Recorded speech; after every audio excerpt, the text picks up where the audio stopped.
अस्सलाम वालेकुम। लाखों करोड़ों दुरूदो सलाम मोहम्मद मुस्तफ़ा सल्लल्लाहु अलैहि वसल्लम और आले मोहम्मद पर। मैं हूं उमर दराज गोंदल और आप मेरा यूट्यूब चैनल देख रहे हैं।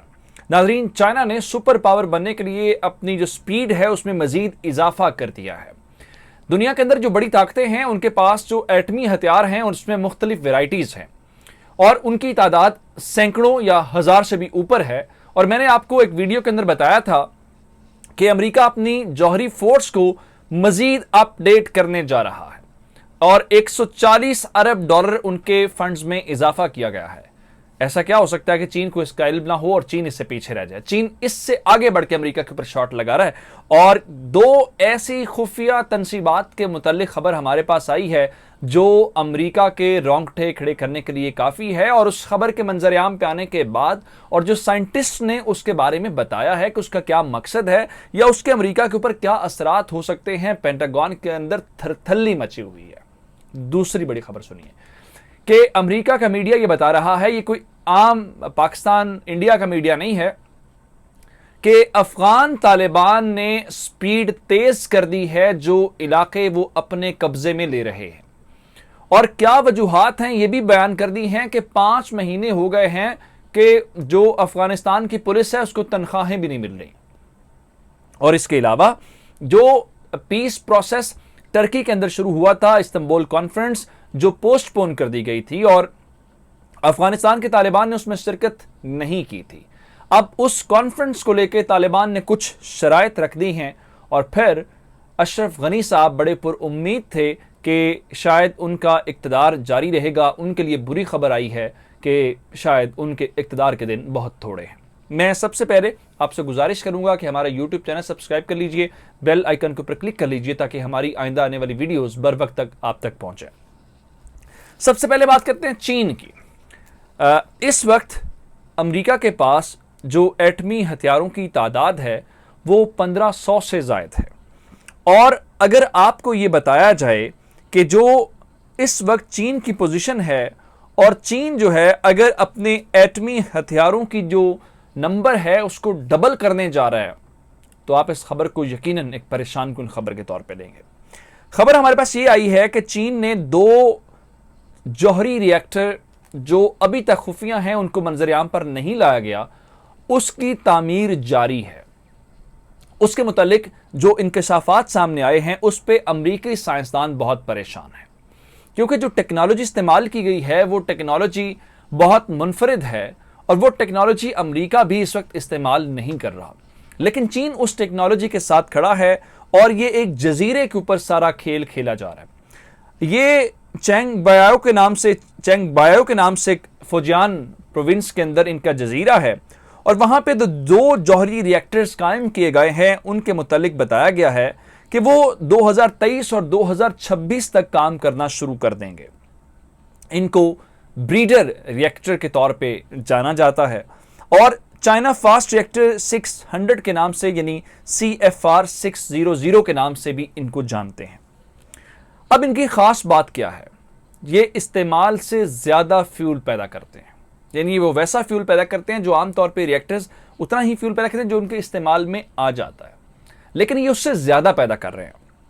और इसमें ख़ास वजह यह है कि जहाँ पे यूरेनियम एनरिच की जाती है उसका टेम्परेचर मेंटेन करना बहुत ज़रूरी होता है और आम तौर पे इसके लिए पानी इस्तेमाल किया जाता है और वो जो वाटर का यूज़ है उसकी जगह पे चीन नई टेक्नोलॉजी यूज़ कर रहा है। चीन उसकी जगह पे जो इसको आप यूँ कह लीजिए कि sodium cooled fast neutron reactor है और यहाँ पे पानी की जगह पे इसके टेम्परेचर को मेंटेन करने के लिए जो चीन है वो लिक्विड सोडियम यूज़ कर रहा है, यानी माया हालत में। और अब ये बताया गया है कि जो इसकी एनर्जी प्रोडक्शन यहां से है वो 1500 मेगावाट है और 1 से 600 मेगावाट है। और इन जौहरी रिएक्टर्स के मुतालिक जो अमरीकी साइंसदानों ने हमें बात बताई है वो ये है कि एक तो जो इस वक्त कंसर्न है वो ये है कि चीन ने अपने जौहरी हथियारों की जो नंबर है वो डबल करना है। मिसाल के तौर पे जो टारगेट है वो ये है कि 2030 तक 1270 वॉर हेड्स जो है वो चीन तैयार कर लेगा। कल मैंने आपको एक प्लेन के मुतालिक, एक जहाज के मुतालिक बताया था। उसके बाद अब मैंने आपको उनकी नई टेक्नोलॉजी के बारे में बताया है। लेकिन इस सारी सिचुएशन के दौरान जब अमेरिका को उसकी शेरेक्स से चीन पकड़ रहा है, उनके लिए एक और प्रॉब्लम हो गई है। प्रॉब्लम यह है, गो के वो यहां से निकल रहे हैं और वो अपना बहरी बेड़ा भी मशरक़ वुस्ता में लेके आ रहे हैं, लेकिन तालिबान ने मुख्तलिफ इलाकों के ऊपर जो पोस्ट सरेंडर हो रही हैं उनके सामने, उस नंबर में बहुत तेजी के साथ इजाफा हो रहा है और अफगान फौज रेजिस्ट उस तरीके से नहीं कर पा रही। उसकी वजह क्या है? उसका मोराल बहुत डाउन है। मोराल डाउन इसलिए है कि इस वक्त फाइनेंशियल सिचुएशन ये है कि अफगानिस्तान की पुलिस को पिछले चंद महीनों से तनख्वाहें भी नहीं दी गई और फिर जो तालिबान हैं वो मुख्तलिफ गांव के जो लोग हैं, जो कबायली लोग हैं, उनके साथ निगोशिएट कर रहे हैं।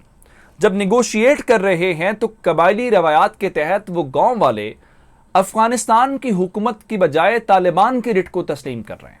जिसका मतलब यह है कि तालिबान के रूल का बाकायदा आगाज हो गया है।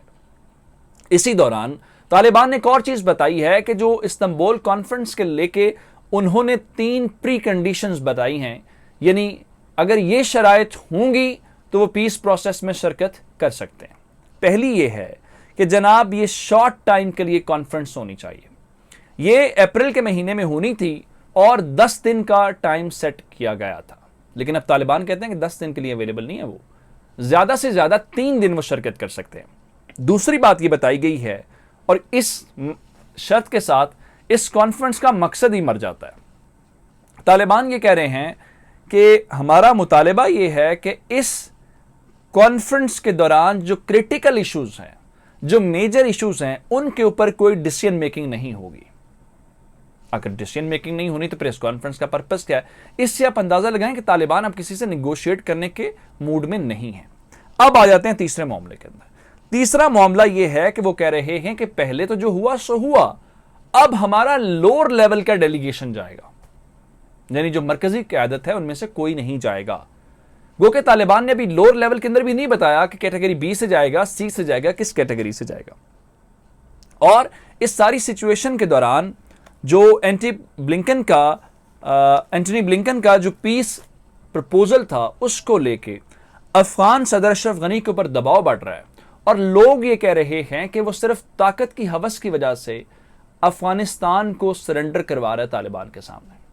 गो के अशरफ गनी ने तालिबान को यह कहा था कि वो इंटरिम गवर्नमेंट का पार्ट बन जाएं, लेकिन तालिबान ये क्लियर कर चुके हैं इंटरिम गवर्नमेंट क्या, अशरफ गनी कोई ऐसी हुकूमत जिसमें अशरफ गनी हो, वो उसको बर्दाश्त नहीं करेंगे। तो जनाब, मुझे उमर दराज गोंदल का फेसबुक, ट्विटर, इंस्टाग्राम के ऊपर फॉलो कर सकते हैं। मेरा यूट्यूब चैनल सब्सक्राइब कीजिएगा। आपकी समातों का बहुत शुक्रिया। खुदा हाफिज।